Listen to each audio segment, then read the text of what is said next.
Okay, welcome back to the sim. We're going to try flying a glider in Flight Sim 2024. I've just wasted about 20 minutes of recording time trying to figure out how to get everything configured. And and get this glider in the air.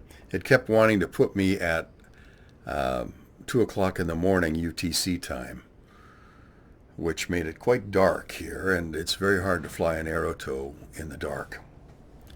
I'm game for most things, but not that. Okay. We'll control check, waggle the rudder, and we should be able to go. Let's click on ready to fly. I can hear the variometer beeping away. When you start to hear beeps, it means we're in rising air. So let's waggle the rudder.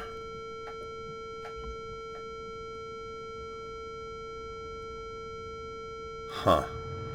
There he goes. I can hear the engine starting. Now the trick is to keep the tail down, then let it come up. And then if you've got your trim set pretty good, get behind him. I should be in the air before him, but as it turns out, there we go. Got to be careful I don't bang into the ground. Oop, but I did. Alright, now I just got to kind of keep him in my gun sight, as it were. Imagine you're trying to shoot him down, which I'm sure the tow pilot would not appreciate. I'm going to have to use the mouse to release. You can see the mouse is working anyway, and that's my release there. So as soon as we get up to a sufficient altitude, we'll get going. Okay, I can sense there's one improvement already. When we first started flying gliders in Flight Sim 2020, it was really, really difficult in Flight Sim 2020 to fly the Aerotow, to get the airplane off the ground. Strangely, the training flight worked fine, but when you got into real-world flying, the only way I could get this glider off the ground was to get rid of all the ballast in the wings. Vancouver Center Charlie, Foxtrot Juliet Oscar Mike is type 1 miles north of Charlie Yankee Charlie Golf 2,000 feet. Request flight following. Charlie Foxtrot Juliet Oscar Mike Vancouver Center, Squawk 0761. Squawk 0761 Juliet Oscar Mike.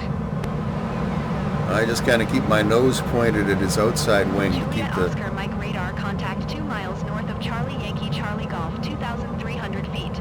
Altimeter 29.92. Roger Juliet Oscar Mike. The trick is to not over control. I'm just resting my hand on the controls, and to try and stay behind him. That means I got to put my nose on the high wing, tip, and then just stay in behind him. I'll tell you, your first Aerotow in real life, even with an instructor behind you, the first time you try to fly it by yourself it's a little bit of a sphincter tightener. But once you get onto it, it's really not that bad. We typically had students flying gliders with about 8 or 10 hours of flight time, and there's much less to learn than there is in a power plane. But you do have to have your wits about you, and there's no way to go around again if you misjudge the landing. So that's kind of a key part. You've got to set up your approach and your landing and be aware of where you are in relation to landable places whenever you're flying.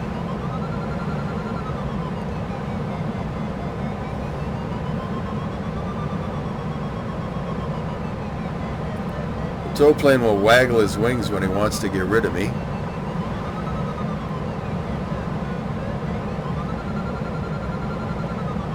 But I think I'll get off right about here.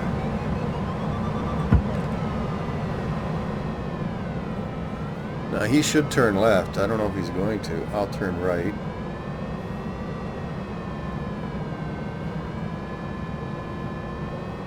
I'm not going to worry about lift or anything. I just want to see how it looks and how it flies. So far, I haven't got trim mapped here, so I gotta kind of do everything with the Juliet mouse. Oscar Mike traffic alert. 7 o'clock less than 1 mile, 3,700 feet Cessna Skyhawk. Report them in sight.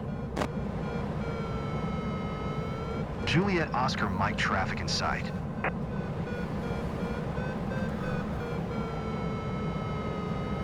So he'll be circling to land, I hope. We're at West Kootenay in beautiful British Columbia. Cessna X-Ray Golf Sierra traffic is 9 o'clock 2 miles at 3,600 feet. Report them in sight.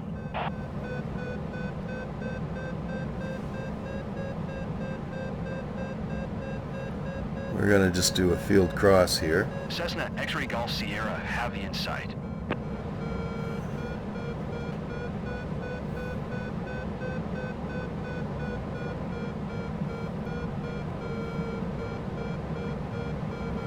Well, the sim looks great, but I thought Flight Sim 2020 looked great.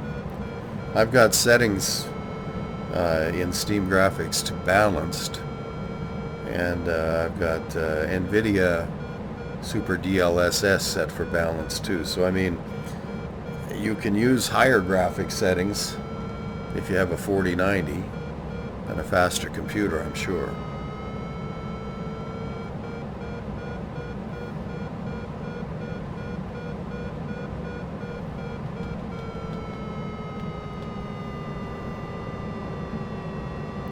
Now I thought I had applied all my trim settings universally, but apparently I'll have to do it as a separate profile for gliders, which is okay.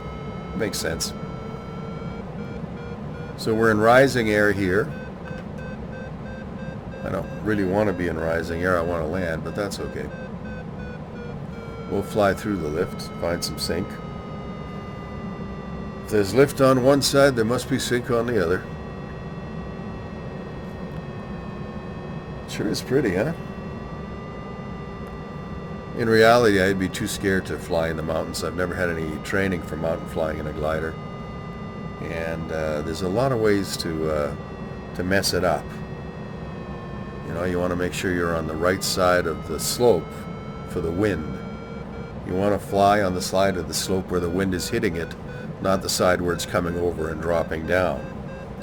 Because that's a really good way to crash. So I guess you want to be on, what would they call it, the windward side rather than the leeward side.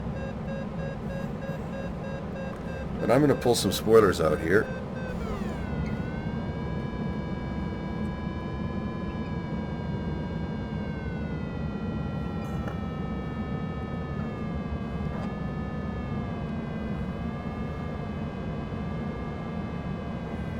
I want to descend and land and make this a fairly short video.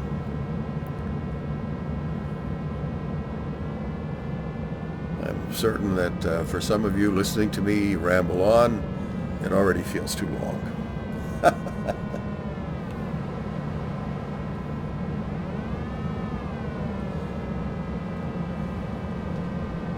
This string here, I don't know if I can get the mouse on it there. That's a yaw string, and that's the most accurate instrument you'll ever have on an airplane. It tells me which rudder to push. Okay, let's put the spoilers in for now. Straight ahead, I don't need any rudder. If I start to bank, it's going to tell me that I need to push right rudder if I bank right. As I bank right, you can see the string angles so that the forward tip of it is pointing towards the to the right. So whereas in a real airplane, you step on the ball. If the ball is on the left side of center, you step on the left rudder. But here, the string aims like an arrow at the rudder pedal you need to push. I'm going to come around here gently. I should get rid of ballast. I'm not sure how to do that. Oh, water ballast. That'll increase our glide ratio a bit.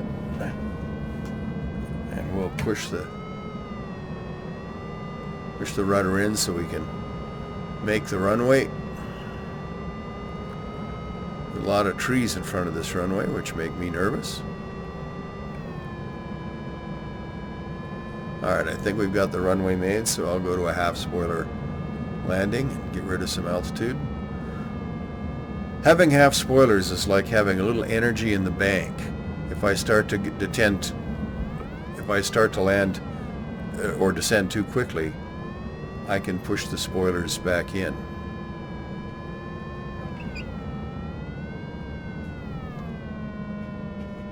Whoa, that wasn't a very good landing. Well, you really want to be pointing straight down the runway when you do that.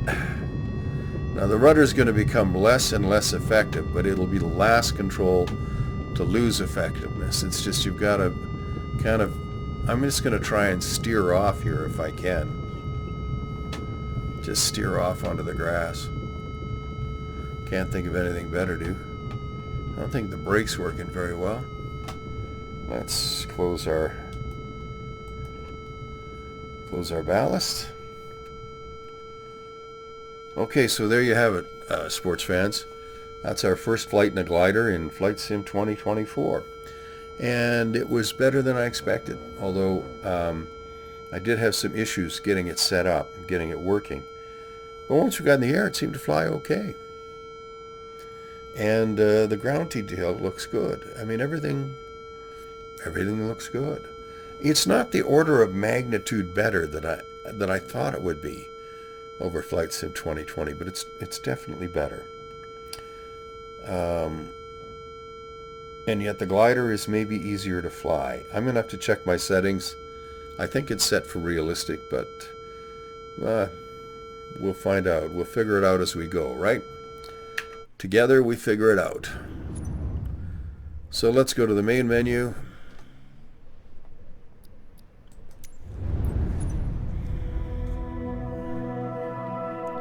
And I'll take off the headset. I'll get us out of VR first. Okay. And now we'll